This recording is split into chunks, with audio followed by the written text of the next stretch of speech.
morning dear students. Good morning one and all.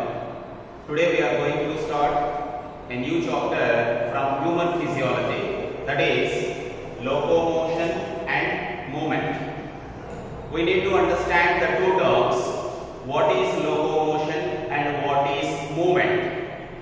A movement which can occur in an organism by moving its organs.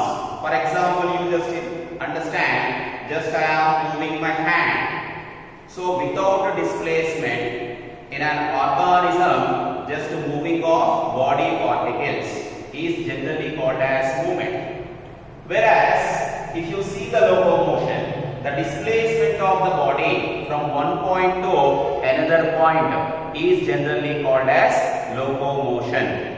So for this movement and locomotion, particular organs are present in an organism. Here, generally, the movement which occurs in organisms, like for example in human beings, which occurs two types.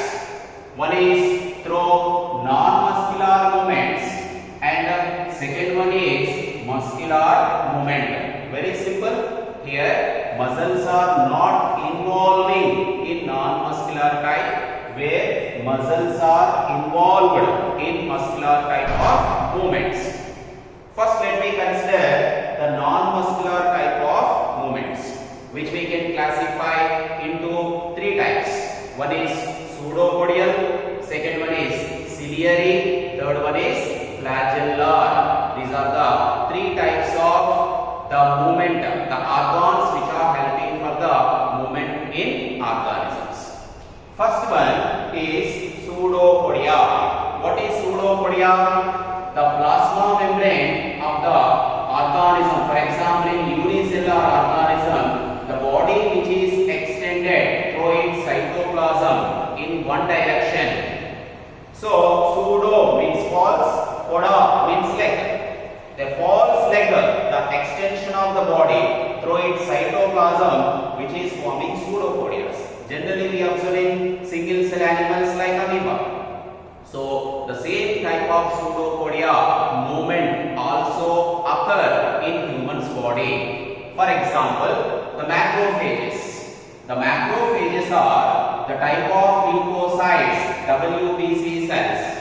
When leukocytes are enter into the tissues, then these macrophages which are present in tissues, these are showing the same type of amoeboid movement. So here the macrophages which are showing the type of pseudopodial movement in tissues.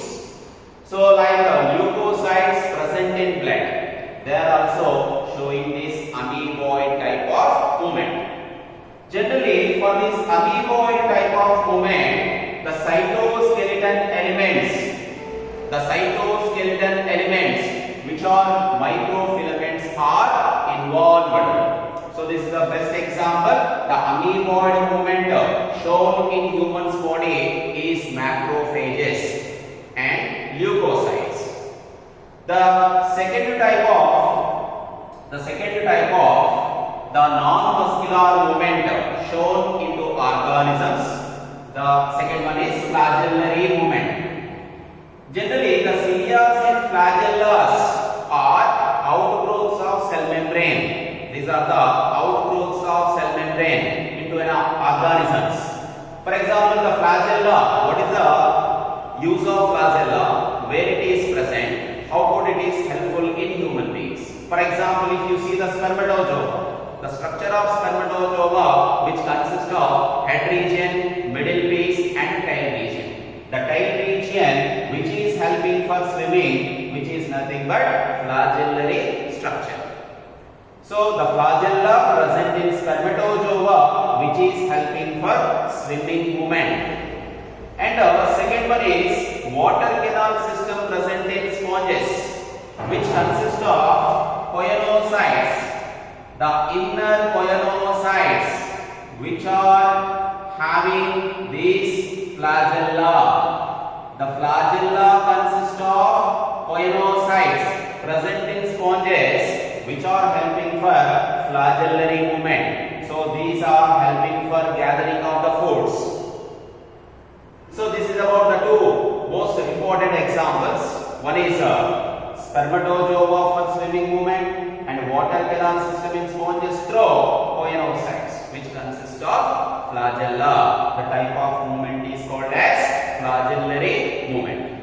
And the third type of movement is ciliary. Cilia are fine hair-like structures which are present on the body surface. For example, you take paramecium. In paramecium, the outer surface, the plasma membrane consists of fine hair-like structures are called as cilia.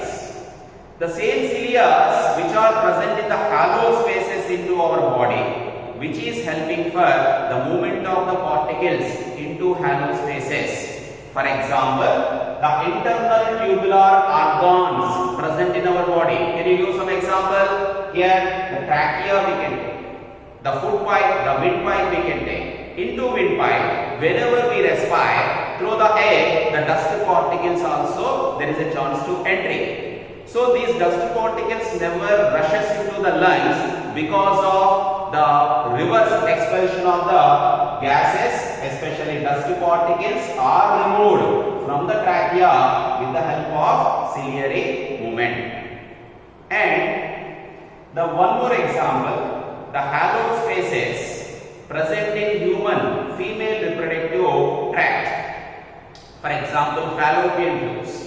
Generally in humans, the gamete cells, sperm can move on its own. Already we have given an example, but gametes like ova cannot move on its own. How ova is moving after releasing from ovary?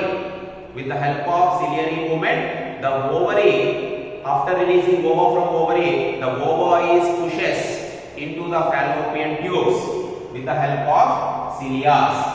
So here we have taken examples. The trachea consists of cilia, which is helping for removal of dust particles, and passage of ova into fallopian tubules of female reproductive system are the examples of ciliary movements. These three comes under non-muscular type of movements. And muscular type of movements which are involving the muscles into human bodies, which are, for example, the movement of limbs, forelimbs and hind limbs, the movement of jaws, the movement of tongue are the best examples. With the help of muscles only, this movement is occurs. Hence, it is called as muscular movement.